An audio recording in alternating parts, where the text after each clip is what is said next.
Salamu alaikum. Wa alaikum salam wa rahmatullahi wa barakatu. Za mu so ka bayyana mana sunanka. Sunana Ibrahim Sale, wanda aka fi sani da Ibrahim Yala Hayin Banki. Malam Ibrahim, gashi Zumar Arewa ta yi tattaki inda ta ziyarce ka a ofishinka. Yau lallai ba ƙaramin kamu muka yi ba. Alhamdulillah. Za mu so Malam Ibrahim ya faɗa mana kaɗan daga cikin tarihinsa. To alhamdulillah, ni dai an haife ni a garin Kawo da ke ƙaramar hukumar Kaduna ta Arewa a shekarar 1973. Kuma na yi makarantar firamare na a Eliya Hayin Banki, duk da dai na fara daga Eliya Kawo ne, na kuma zo na ƙarasa a Eliya Hayin Banki daga firamare 2 har zuwa firamare 6. Kuma na yi secondary school ina tsohuwar KTC da ke nan Kawo. Kuma bayan na gama secondary school ina na je na yi karatun diploma a Nuhu Bamalli Polytechnic da ke Zaria. Ina ga ɓangaren karatun boko iyakacin zurfin karatu na kenan. Sannan kuma ni tun da na taso na iya buɗe baki, aka sani a makarantun islamiyya. Na yi makarantu iri-iri na islamiyya wanda har na kai matakin da ni ma na koyar a makarantun islamiyya. Kuma shi karatun addini kamar yadda kowa ya sani na musulunci ba karewa yake ba. Har yanzu na kan taɓa karatun addini daidai gwargwado wajen waɗanda suka fi ni, suka san abin da ni ban sani ba akan harkar karatun addini. Sannan kuma Allah ya albarkace ni da mata guda 2 da 'ya'ya 13. A cikin 'ya'yana guda 13 na aurar da guda 1 'yata ta fari. Yanzu haka ni ma ina gab da zama kaka ne. Alhamdulillah. Da yake al'umma sun daɗe, ko kuma in ce suna neman ko suna bibiyan ma'ana su san wane ne Malam Ibrahim Yala, kuma mai bakan damiyar waƙar Janaral Muhammadu Buhari, riko sai mai gaskiya.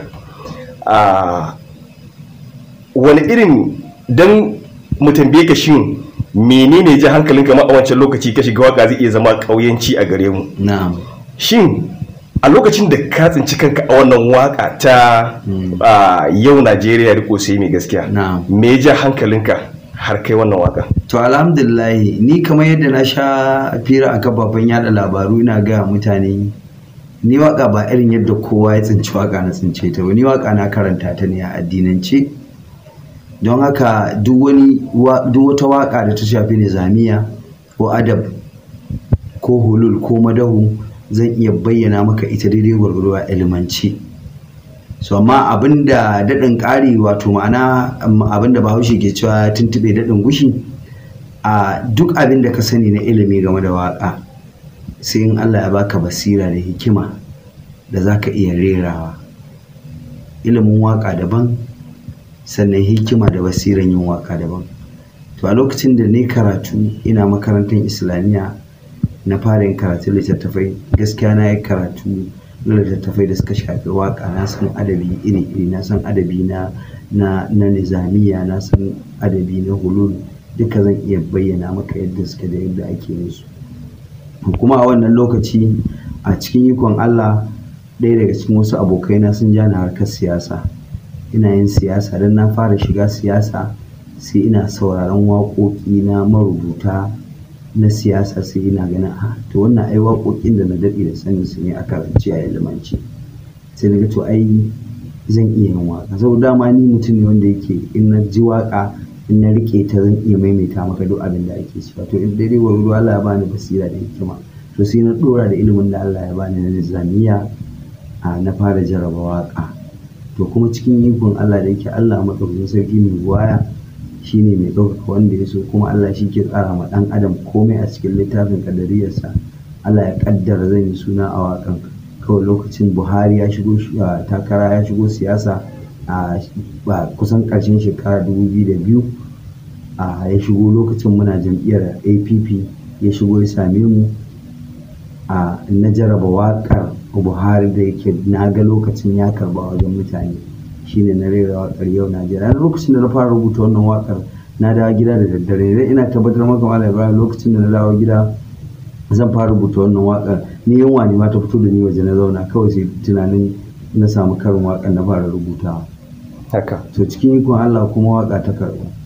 Kuma ka san dama duk abin da ka sa gaba in ya karɓu daga nan kuma an ɗora, Allah kaɗai san inda za a tsaya. Wannan shine a taƙaice. Amma kafin in yi waƙar Buhari na dade ina yin waƙoƙi na addini, na yabo, na waƙoƙin Islamiyya da sauransu, waƙoƙin Maulidi duk ina yi.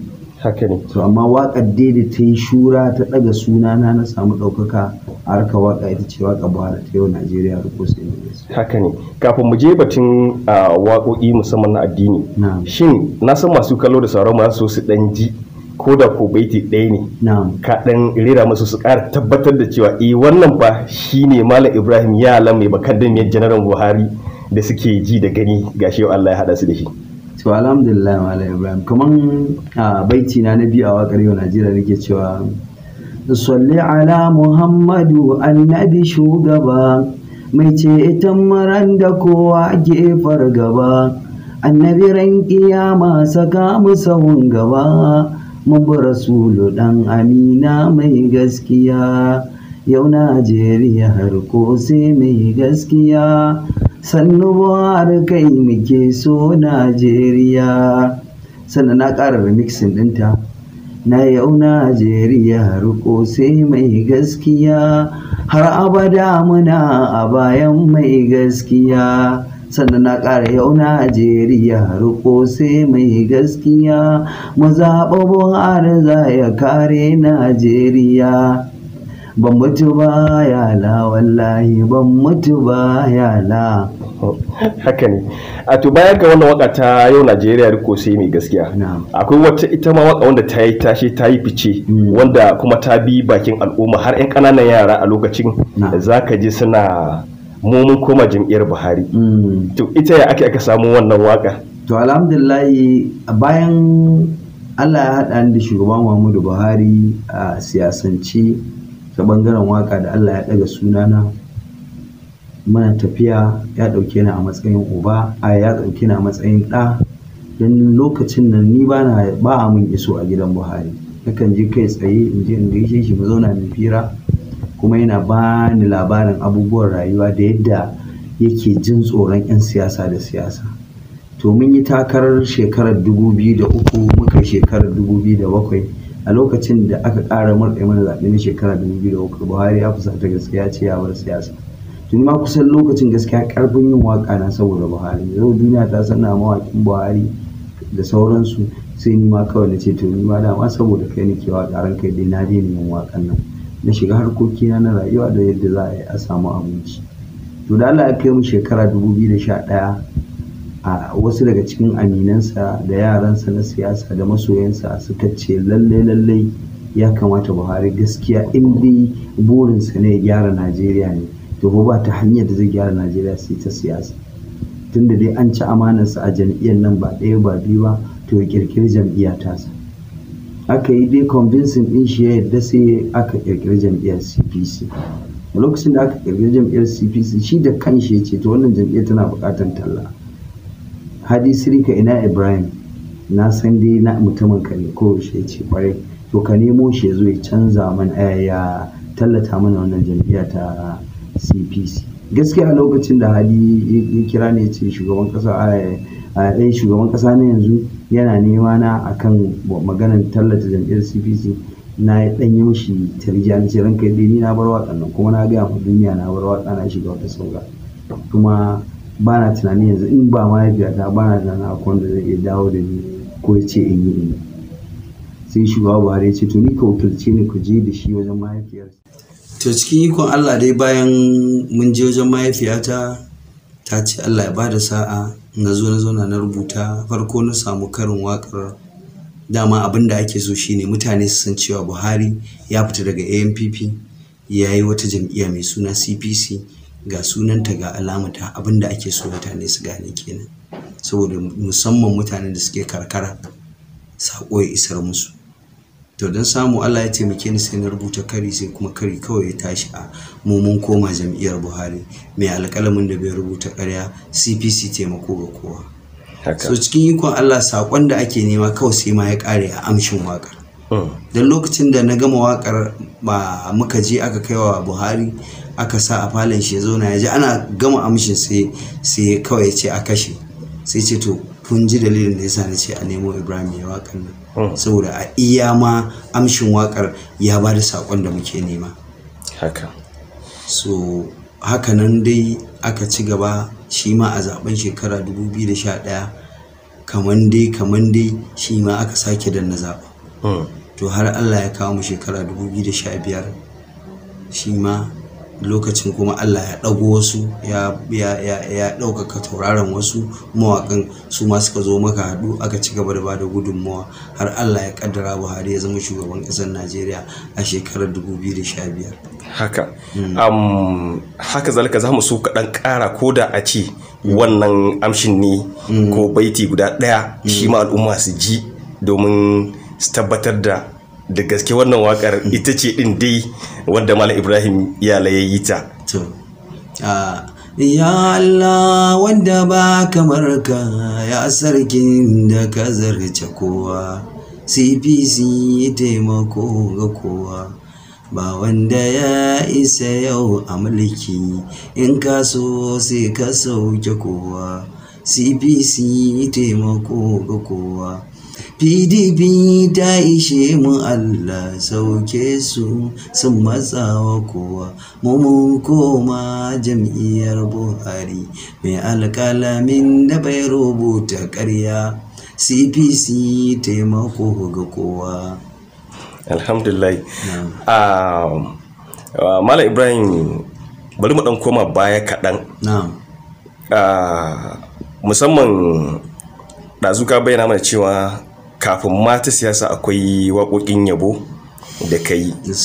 Shin za ka iya tuna wata waƙa ta yabo da kai wacce al'umma suka so a wannan lokacin a baya can? To kamar akwai dai waƙoƙi kamar akwai wanda ne ma mahaifiyata wanda gaskiya sunan album din ma sunan album din waƙar Nasihar Uwa. Sunan album din kenan kuma ita ce waƙar da ina ga dai tafi mutane suka fi santa sosai a cikin album ɗin wanda duk yawanci kafofin yada labaran nan namu da gidajen rediyo musamman na jihar Kaduna suna yawan sata. Shine Nasihar Uwa, ga Nasihar Uwa da ta haife ni ka ji tsoron da zaka shiga hannun Allahu kai yala. To wannan ɗaya daga cikin album ɗin waƙoƙin kenan. Akwai waƙoƙi na faɗakarwa, akwai na wannan wanda ne na mahaifiya, akwai waƙoƙi na yaban Annabi sallallahu alaihi wasallam, akwai waƙoƙi na jawo hankali ga musulmai da a cikin album ɗin. Haka. A cikin wannan waka ne yabo akwai wata waka taka ita ma wadda al'umma suke so. Amma daga bisani suka zo suka yi ta neman ta suka rasa har ma waɗansu suna cewa kamar ka riƙe waƙar ne ka ɓoye ta baka so ka sake ta yanzu. Wata waka wacce ake cewa tawassuli. To ya gaskiyar lamarin yake? To ka san mutane wani lokaci idan kai album wani lokaci kakan yi nazari ne kaga wannan album din in ka sake shi shin wata waka za ta biyo baya. So ba wai an rike waka bane saboda gaskiya da yawa ma mutane na da waƙoƙin saboda full album din mutane da yawa suna da su a wayoyi, ba maganar rikewa bane. Tawassuli tana nan a hannun mutane da yawa kuma tana cikin album dina. Kawai abin da yasa yawanci yanzu an koma ne harkokin kasuwancin na shi su waƙoƙin sun samu matsala a wajen yan kasuwanci, shi yasa yawanci mutane su ba su cika yin waƙoƙin suna bugawa ba, sai dai wani lokaci kawai a yi audiyon, aka ga audiyon ya karbu sai a ƙoƙarin yin bidiyo saboda kusan ta hanyar bidiyon ake dan samun abin da za a dan ci abinci a rage abin da aka kashe wajen yin production din. Haka ne. To ita kanta wannan Nasihar Uwa din ga wani yana ce mana wai yana so da Allah shi ma a yi masa koda dan baiti ɗaya ne dan ya daɗe yana jin wakar kamar da ka faɗa a kafafen watsa labarai wani lokaci ma ya rasa ta yaya zai samu wakar ta kuma gashi yanzu Allah ya sa ya samu wanda yake da wakar. Cewa nake Allah duk abin da kake ba uwa ka baiwa uwa mai sunawa, gatan da kake yi ma kowa ka ninka mata sarki Allah. Allah ya yi mata da kunci, cutar zahiri ko cikin barci, raba ta da shi ya makaɗaici, ka samu rabo lafiya Allah. Ga nasihar uwa da ta haife ni, ka ji tsoron ran da za ka shiga, hannun Allahu kai Allah. Alhamdulillah. Shin Malam Ibrahim ya taɓa kwatanta ko kuma yin wata waka musamman ta soyayya? To gaskiya ni waƙoƙin soyayya da su na ba priority ma, amma daga baya kawai sai na watsar da su gaskiya. Na yi waƙoƙi lokacin wani mai gidana wanda kusan gaskiya shi ya ƙarfafa ni a harkar, ba dai shi bane wanda ya fara tusa min ra'ayin harkar entertainment industry, amma dai shi ne ya zama mai gidana na farko a wannan masana'anta, wato Yakubu Lere. Lokacin ne fina-finan shi gaskiya akwai fina-finan shi da ne wanda akwai waƙoƙi na a ciki irin su rabashi amma rafarbashin ƙauna, akwai irin su jigida zamani jigida, duk irin wayannan waƙoƙi na yi waƙoƙi da dama na fina-finai. So amma daga baya gaskiya ni a irin tarbiyya da karatun da na yi na addini sai na ga irin wayannan waƙoƙin babu wani saƙo da suke bada, kawai sai na fita harkar su. Haka ne. Kamar akwai lokacin ma da ake cewa kai ne kai wannan waƙar na Wasila na turanci. Gaskiya ne, ni na yi ta. Haka. To shin ita ma za ka iya ɗan tuna ko da baiti ɗaya ne haka? Gaskiya zan tuna baiti ɗaya da na yi na waƙar Wasila na turanci, inda nake cewa you disappointed me Wasila, you betrayed my love forever. Could you remember before we loved each other? You betrayed my love. Wasila, you disappointed me forever. To masha Allah. A kasancewarka na ainihin malami, wanda dama daga nan ne aka samu kuma ita wakar karanta ta kai, shin ka fuskanta wani kalubale a harkokin musamman wannan sana'a ta waka?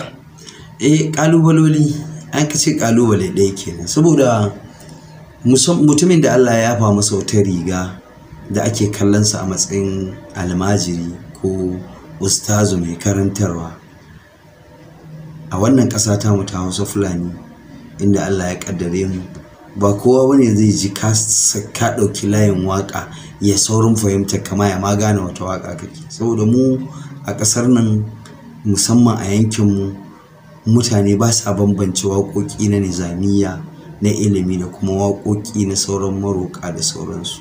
Zaran ka zama mawaƙi kana waƙa, ba waƙar ma ake kallo ba, kawai layin maroƙa ake saka.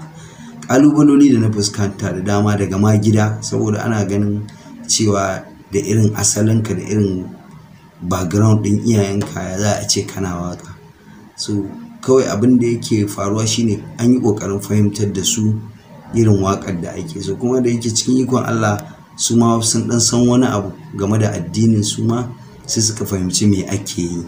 Kuma game da al'ummar da kake rayuwa a cikinsu, su ma akasarinsu yawanci kawai sai dai ka zama a irin soyayyar nan na raƙumin yara, da daga nesa ne ake sha'awanka, ko mun ɗaukakan da ka samu ko mun sunan da kai a harkar waƙa, yawanci wanda ya fa zama uban gidanka na kusa, da za ka matso kusa da shi akan ku haɗa zira'a, to sai ka ga ɗan samu tangarɗa, saboda kai ana kallon ka a matsayin wani outcast ne, wani mutum ne wanda yake ba mutumin arziki ba, ba mutumin kirki ba da sauransu.